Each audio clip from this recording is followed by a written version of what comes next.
Yeah, you've used the phrase the training calendar, and it is, I think that is pretty typical. Where we take a step back and we think about whether it's on skills-based training or compliance, ethics, or Right. risk-based training. You do exactly that. You say, well, in February we're going to do this, in March and April and May.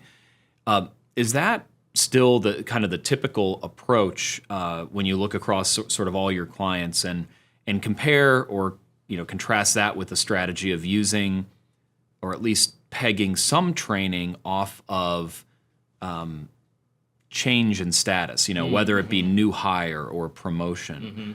What would you say about that? Those triggers almost. Yeah. Well, I think, this concept of, we've thought about the fact that, not only should you think about a training calendar and think about at least programmatically having an agenda so that you don't miss things, so that you don't overburden your workforce, but you've also got to be flexible enough and also, really plugged in enough to collaborate with those in HR to know, hey, when someone, if someone's taking a new position, moving from the U.S. and there's going to be an expat in a high-risk, country Right. for corruption.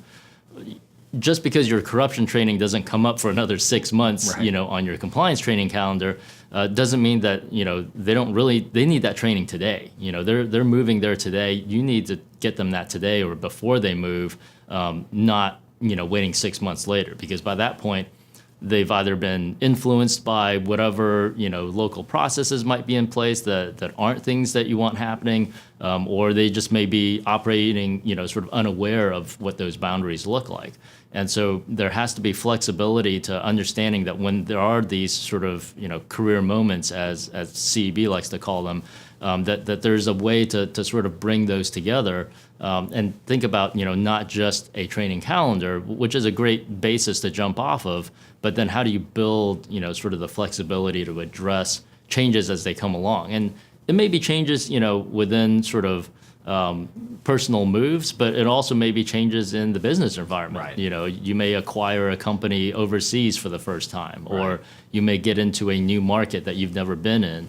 Those are all, along with many others, great triggers for thinking about, okay, now does the organization have the knowledge to, really protect themselves from the new things that we've gotten into? Yeah, it's sort of, I guess, blending together the notion of a time-based calendar, which Yeah. is really the more typical way of doing things Right. today. Not necessarily throwing that away. Right. Keep the time-based calendar for coverage, making sure nothing slips through the cracks, but at the same time having more of a trigger-based Right. approach.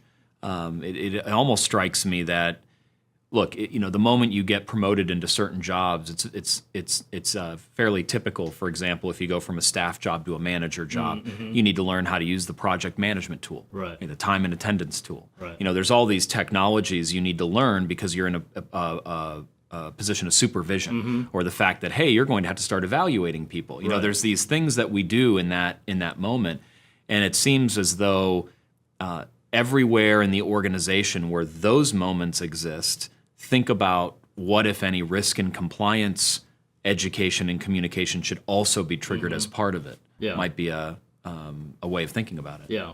Well, and I think, it's sort of the new trend has been a lot of focus around compliance risk assessments, right?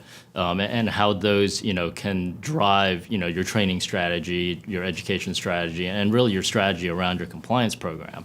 And when we think about those, I think there's still a lot of organizations that as folks, get into being the department head, you just got promoted there, or you got a lateral transfer from one department to another, and you're asked to assess the risk, the compliance risk in that department. Do you even know how to, go about executing that? Because Right. that has strong influences into, what education does that specific team or other teams around it need around, those potential risks, in compliance.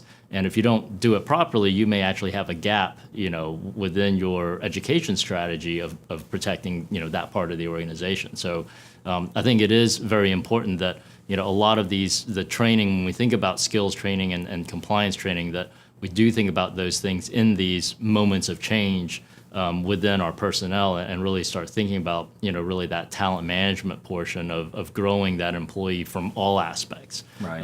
And, going back to whether compliance is just 1% of your job or more than 80% of your job, thinking about, how that relates to the person's position and how much effort we need to put into that.